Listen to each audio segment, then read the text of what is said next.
Hello Aquarius, how are you all doing.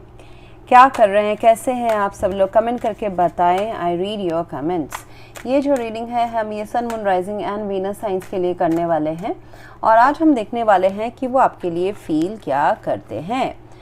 अगर आप में से किसी को पेड पर्सनल रीडिंग करानी है, होल लाइफ का प्रेडिक्शन कराना है, हॉरोस्कोप रीडिंग, स्कैनिंग या फिर हीलिंग करानी है, you can visit my website. आपको सारे डिफरेंट सर्विसेज मेरे वेबसाइट के बुक अपॉइंटमेंट्स वाले पेज में मिल जाएंगे।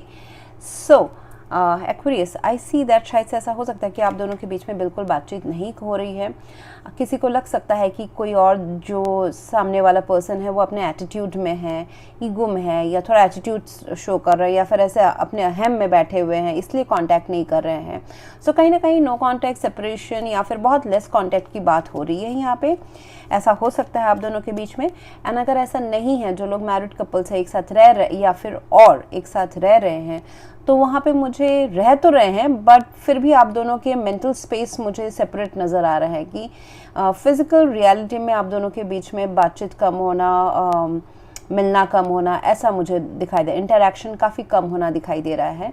एंड इसका वन ऑफ द रीज़न्स सबके अलग अलग होंगे। अगर आप एक साथ हैं तो इसके one of the reasons financial insecurity भी हो सकता है, और अगर आप एक साथ नहीं हैं, it is not, this relationship is not yet marriage या कमिटमेंट ऑफिशियली नहीं हुआ है, तो फिर मुझे दिखाई दे रहा है कि यहाँ पे commitment, long term commitment, stability, वो सारे चीज़ें अभी थोड़ा सा रिबिल्ड करने की ज़रूरत है। उन सब चीज़ों को अभी थोड़ा सा ध्यान देने की ज़रूरत है कि ये पर्सन मेरे लिए इम्पॉर्टेंट है नहीं है, ये प्यार इम्पॉर्टेंट है नहीं है, क्या नाराज़गी है, उसको सॉर्ट आउट करके हम आगे कैसे बढ़ सकते हैं, इस रिलेशनशिप के फाउंडेशन को कैसे हम आगे बढ़ा सकते हैं, वो थोड़ा सा सोचने की ज़रूरत है। Because there is love, there is definitely love.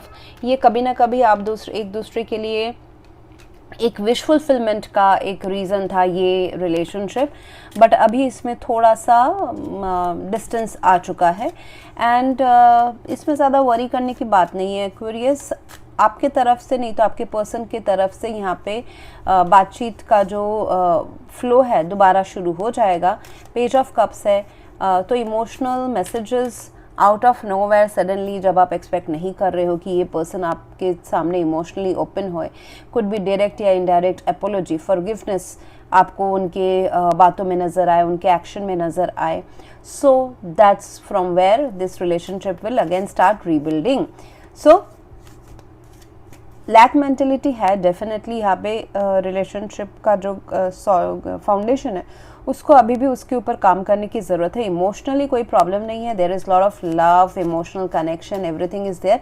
But ऐसा होता है ना, अभी का फ़िलहाल का तो सिचुएशन मुझे थोड़ा सा डिस्कनेक्शन, सेपरेशन दिख रहा है। 9 ऑफ कप्स है, जैसे कि कोई पर्सन, आप दोनों में से कोई एक या दोनों ही, कि ऐसे ठाट में बैठे रहना, मतलब आप अप्रोच करो, आप बात शुरू करो, या फिर उन्होंने गलती की है तो उनको करनी चाहिए, या फिर मुझे करनी चाहिए। इट्स लाइक कि कौन पहले बातचीत करे, कौन इस रिलेशनशिप को पहले रिपेयर करने की कोशिश करे। सो ऐसा भी हो सकता है कि थोड़ा सा ईगो बैटल आप दोनों के बीच में चल रहा हो, या फिर ऐसा कि मैं अभी इस रिलेशनशिप में कमिटमेंट लॉन्ग टर्म, या मैं I am not financially ready, या फिर करियर वाइज रेडी, या फिर आई एम नॉट रेडी, तो मैं इस रिलेशनशिप में क्या आगे बढ़ाऊँ, सामने वाले की एक्सपेक्टेशन को मैं फुलफिल नहीं कर सकती या नहीं कर सकता, तो let me pull my energy back.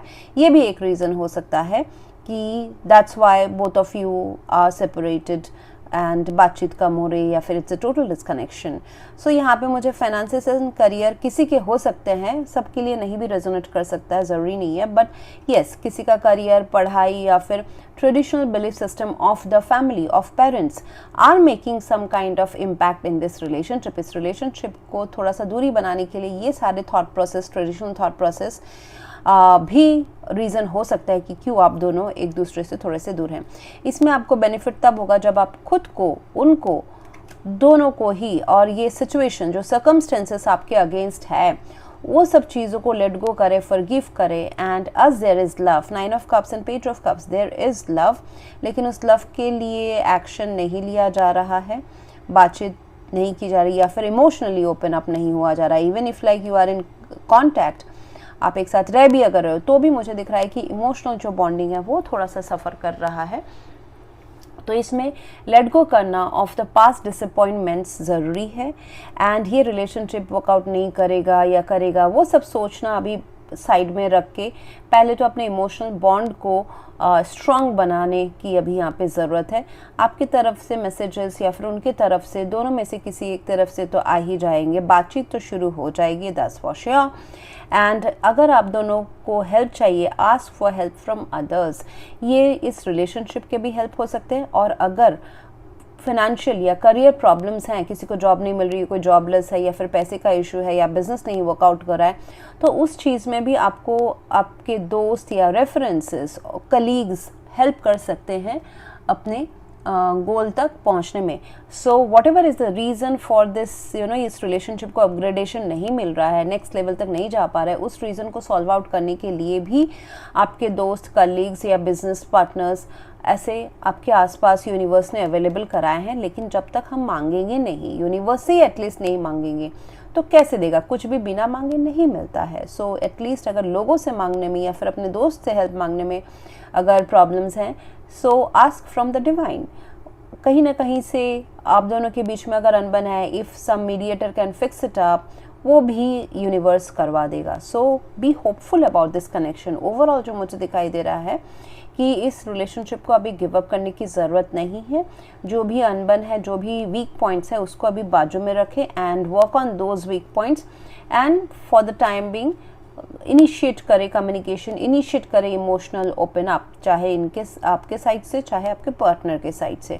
उसमें अपने सॉलिट्यूड को, अकेलेपन को, या फिर अपने ईगो को, या फिर ऐसे ना अपने अहम को बीच में ना लाएं। That's going to benefit in this connection. So that's what I have for you right now, Aquarius. If you want to go for a paid personal reading या फिर other services, you can visit my website. आपको वहाँ पे book appointments वाले page में जाएंगे तो आपको सारे डिटेल्स मिल जाएंगे. So that's how you can reach me out. Else, thank you very much for watching. Please do like, share, comment and subscribe. Thank you.